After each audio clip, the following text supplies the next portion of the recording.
Olá, meu nome é Yasmin Alvarenga. Meu grupo é composto pelo João Pedro Salgado e pela Beatriz Maravilha. Esse trabalho é para a disciplina de Introdução à Paleontologia. E o nosso tema é uma viagem paleontológica de Itaboraí ao Permafrost. Então, Itaboraí é um município brasileiro que fica localizado no estado do Rio de Janeiro. Ele tem cerca de 200 mil habitantes, aproximadamente. E São José de Itaboraí é um bairro que ficou muito conhecido porque ele abriga o Parque Paleontológico de São José, que virou um grande acervo e que também comprova a nossa pré-história. Aqui, como vocês podem ver, a placa, né, do parque e o mapa do município de Itaboraí. E essa bacia de São José do Itaboraí, ela foi descoberta em 1928 e esse relevo típico que a gente consegue ver aqui, ele se inseriu devido a movimentos tectônicos que também originaram as serras do Mar e da Mantiqueira. Essas serras vão do Rio de Janeiro, né? Se estende desde o Rio de Janeiro até o Rio Grande do Sul e tem esse relevo que a gente consegue visualizar aqui. Já as áreas que ficaram mais baixas, que foram formadas também por esses movimentos tectônicos, a gente consegue ver que formaram bacias, como essa bacia de São José do Itaboraí. Então, ela é formada por bacias que ficaram com sedimentos, então são bacias sedimentares. Uma curiosidade também é que o nome Itaboraí, ele vem do tupi, que significa Rio da Pedra Bonita. E os processos de sedimentação, eles se deram primeiro com os depósitos de rochas calcárias, que foram cobertas, né? Aqui a gente vê rochas calcárias, um exemplo, e essas rochas calcárias, no decorrer do tempo, elas foram cobertas por rochas sedimentares. Então, esses sedimentos se formaram uma rocha sedimentar, e nessas rochas sedimentares, na bacia de São José, que foram encontrados os grandes fósseis, os principais. E uma coisa também que é importante mencionar são os tipos de sedimentação e a formação dos solos. Então, nessa bacia de São José, existem dois tipos que são típicos de lá, que são os litossolos, são esses solos mais rasos e rochosos, né? Esses solos eles são imediatamente sobrepostos sobre as rochas. Já esse daqui, um exemplo, se chama cambissolo. Ele tem essa espessura mediana e pode chegar de 50 metros de profundidade até 100 metros. Uma coisa que também é típica quando você olha a bacia de São José são os afloramentos, que está representado aqui nessa imagem. Esses afloramentos rochosos podem ser tanto em costas de serras como em colinas, e essa exposição de uma rocha e ela fica exposta aqui na superfície, como a gente consegue ver, isso se dá devido a movimentos de erosão, né? E também por ações humanas.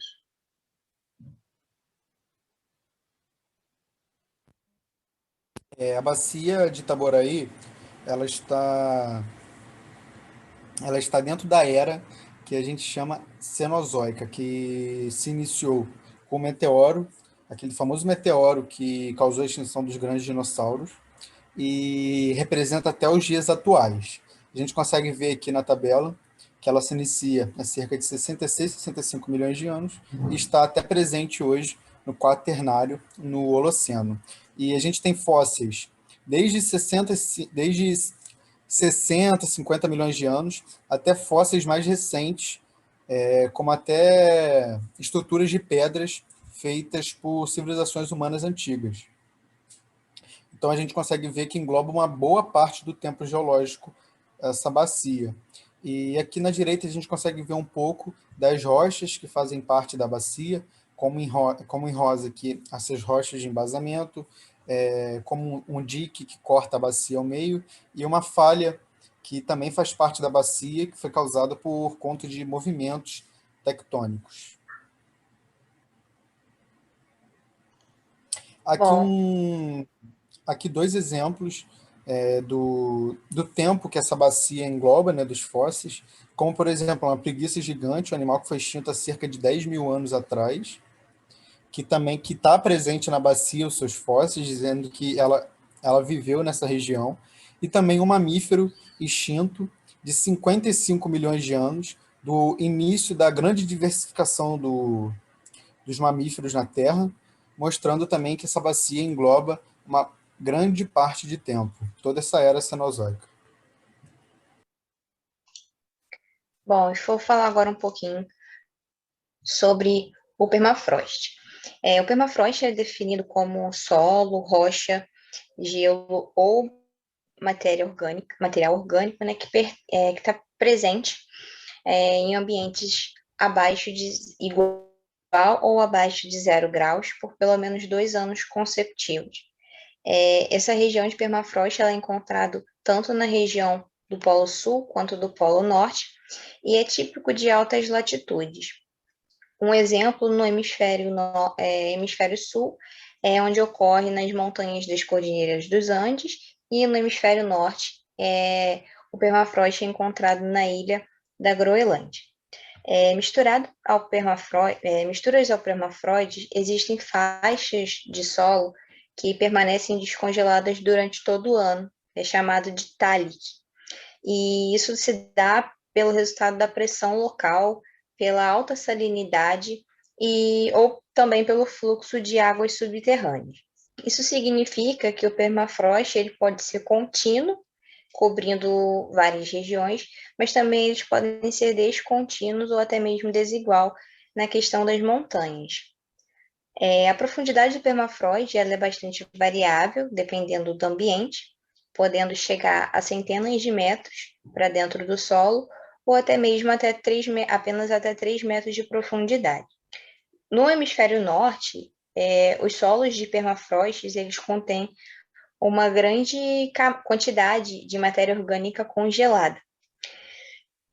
E com o aquecimento global, que acaba ocasionando o espessamento da camada ativa, que é uma região que que não está congelada durante o ano, essa matéria orgânica ela fica muito exposta para decomposição por micro-organismos e acaba liberando dióxido de carbono e metano na atmosfera, aumentando, né, a taxa do aquecimento global. Deixa eu passar.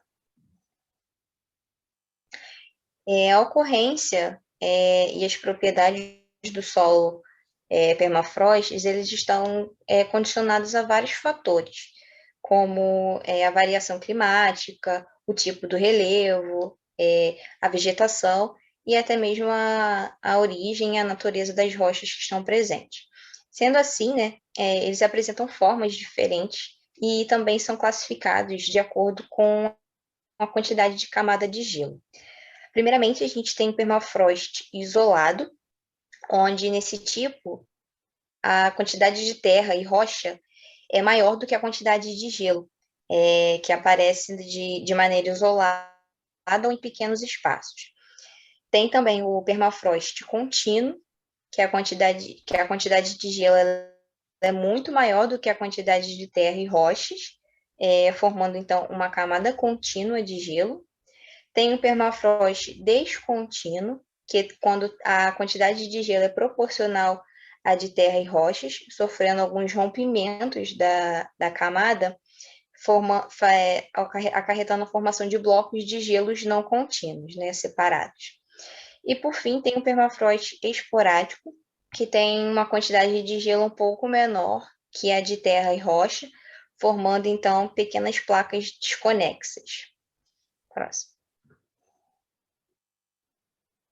Bom, sedimentos, rochas e detritos presentes no gelo, né, são os tipos os tipos que constituem os solos do permafrost. E além disso, né, como a gente pode ver nessa primeira imagem, pode ocorrer, né, a presença de vegetação na camada ativa, que foi aquela camada que eu falei anteriormente, como é o exemplo do permafrost da Groenlândia, e também, como na segunda imagem, a gente pode ver com a ausência, né, de vegetação, somente com a parte do gelo, que é o exemplo do permafrost na região do Ártico. Pode passar. Bom, aqui nessas imagens, na primeira imagem, a gente tem a cratera de Batagaica, que é no leste da Sibéria, com em torno de 800 metros de largura. E conforme o permafrost e o gelo eles vão se derretendo, né? O solo ele desmorona, formando diversas crateras ou lagos, e a partir desse momento é possível fazer pesquisas e a identificação de fósseis nessa região, porque os fósseis nessa região de permafrost eles estão localizados na parte do gelo. Na segunda imagem, a gente tem um exemplo seguinte. O metano ele é um grande potencial, um grande gás potencial do efeito estufa, que está muito presente nessa região de permafrost. E alguns cientistas, quando estavam fazendo, né, pesquisas, eles perfuraram o gelo para que pudesse mostrar de fato a liberação desse metano. Então, eles colocaram fogo para mostrar de fato, né, que tem essa liberação. Próximo.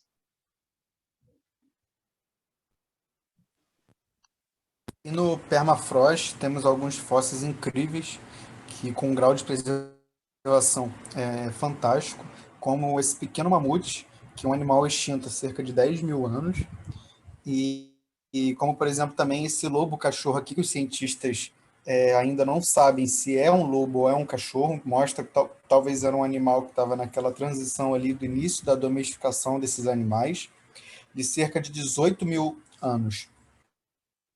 Que temos os dentes super preservados, o pelo e até parte do conteúdo estomacal preservado desse animal. Pode passar. E é incrível trazer, pois conseguimos fazer uma comparação entre os fósseis encontrados aqui no Brasil, em Itaboraí, e os fósseis encontrados lá no permafrost. Que conseguimos fazer um paralelo de os fósseis têm basicamente a mesma idade, são todos da mesma época, e possuem preservações tão distintas. Aqui os de Itaboraí, como esse fóssil de uma preguiça gigante, é aquela fossilização que a gente está mais acostumado a ver, onde as partes duras do animal, como os ossos, acabam sendo preservados. E no permafrost, como essa fossilização ocorre nesse gelo, acaba tendo um tipo de fossilização diferente e o animal acaba reservando suas características, como os pelos, e inclusive até conteúdo estomacal, onde muitas das vezes conseguimos fazer mais estudos ainda em cima desses fósseis, mostrando que fósseis da mesma idade, dependendo aonde ocorreu a fossilização, podem ter preservações tão diferentes. Pode passar. E nosso trabalho foi esse. Essas são as nossas referências bibliográficas para escrever e para falar isso tudo.